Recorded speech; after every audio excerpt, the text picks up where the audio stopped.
नमस्कार दोस्तों। मेरा नाम है सूरज सिंह और आप देख रहे हैं हमारा और आपका यूट्यूब चैनल द पावर। दोस्तों, हर बार की तरह इस बार भी हम आपके लिए कुछ बातें कुछ कहानियां लेके आए हैं जो आपके जीवन में बहुत सी सीखें देती हैं और आपको समझदारी के साथ साथ आपके जीने की राह बदल देती हैं। तो आइए दोस्तों, शुरू करते हैं आज की ये कहानी। लेकिन दोस्तों, आप लोगों ने हमारा YouTube चैनल द पावर अभी तक सब्सक्राइब नहीं किया है तो जरूर कर लें और वीडियो को लाइक जरूर करें। दोस्तों, कहने वाले ने भी क्या खूब कहा है, बेवफा एक दिन खुदा तुझको तेरा चेहरा दिखा देगा।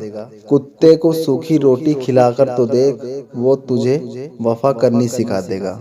जी हाँ दोस्तों, वो तुझे वफा करनी सिखा देगा। दोस्तों, मानव जीवन में कुत्ते का बहुत बड़ा महत्व दिया है। सभी इंसान कुत्ते को एक वफादार जानवर के रूप से देखते हैं और क्यों नहीं देखें, क्योंकि कुत्ता होता ही इतना वफादार है अपने मालिक के प्रति। तो दोस्तों, इसी टॉपिक के ऊपर हम आपके लिए लेके आए हैं एक वफादार कुत्ते की कहानी। बहुत पुरानी बात है, किसी जंगल में एक बड़े डाकुओं का काफिला रहा करता था और उस सरदार के पास एक वफादार उसका कुत्ता था जो उसकी सारी बातें माना करता था। एक दिन सरदार और उसके आदमियों ने बहुत बड़ा काफिला लूटा और वह सामान लेकर अपनी गुफा में आ गए। सरदार के साथियों ने क्या सोचा अपने दिमाग में कि क्यों ना इस सरदार को हम मार दें और ये सारा माल हमारा हो जाएगा।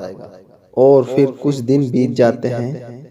सरदार के साथी सरदार के साथ उसके साथ जंगल में की ओर चले जाते हैं और सरदार के हाथ पांव बांध के उसे तलवारों से काट कर छोड़ आते हैं। और उस सरदार का कुत्ता ये सब देख रहा था। वो अपने सरदार की खुशबू सूंघता सूंघता सरदार के पास चला जाता है और उसे बंधा देख रोने लगता है। और फिर क्या था, वह कुत्ता रास्ते की ओर जाता है और वहां किसी से मदद मांगता है। कुत्ता क्या देखता है कि उधर से एक सुनार आता है और वह कुत्ता सुनार के पांव पकड़कर मदद मांगता है और उसे अपने सरदार डाकू के पास ले जाता है। सुनार खून में लथपथ डाकू को देख घबरा जाता है और उसे जल्दी उठाकर अपनी गाड़ी में डालता हुआ अपने घर ले जाता है और उसकी मरहम पट्टी कराता है। कुछ दिन यही बीत जाते हैं और सुनार उस डाकू सरदार को ठीक कर देता है और वह फिर डाकू उस सुनार का बहुत बड़ा शुक्रिया अदा करता है और कहता है कि मांगो, क्या मांगते हो। सुनार उस डाकू से कहता है कि मुझे कुछ नहीं चाहिए और अब तो तुम वैसे ही मेरे दोस्त बन चुके हो, जब कभी जरूरत पड़ेगी तो मैं तुम्हें बुला लूंगा। डाकू फिर भी नहीं मानता है और वह कहता है कि कुछ ना कुछ तो मैं तुम्हें देख ही जाऊंगा। और फिर क्या था, डाकू सरदार अपना कुत्ता उस सुनार के पास छोड़ जाता है और अपना पता बताकर वहां से चला जाता है। वह कुत्ता कुछ दिनों तक उस सुनार के पास रहता है और अच्छा घुल मिल जाता है। कुछ दिन यूं ही बीत जाते हैं। सुनार उस कुत्ते से प्रति बहुत प्रेम करने लगता है।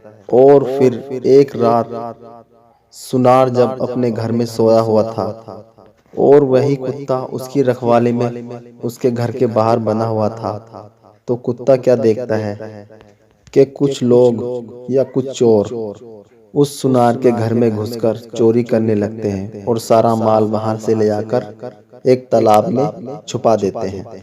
वह कुत्ता वहां से खुलकर उसके उनके चोरों के पीछे जाता और उन्हें देखता कि वे क्या कर रहे हैं, कि घर का चुराया हुआ माल कहाँ छुपा रहे हैं।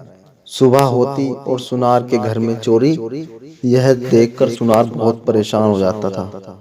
सुनार सभी नौकरों को बुलाकर पूछता है कि ये चोरी किसने करी है।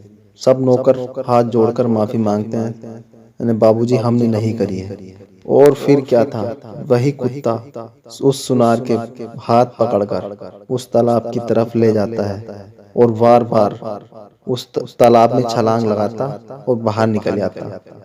ऐसा 2-3 बार करता कुत्ता, और सुनार को फिर दिमाग में क्या बात आती कि इस तालाब में देखो क्या है। ये कुत्ता बार बार तालाब की तरफ जा रहा है। सुनार ने अपने गांव के आदमी को तालाब में तारा और अपना चुरा हुआ माल सब वापसी करा। यह देखकर सुनार उस कुत्ते पर बहुत प्रसन्न होता है।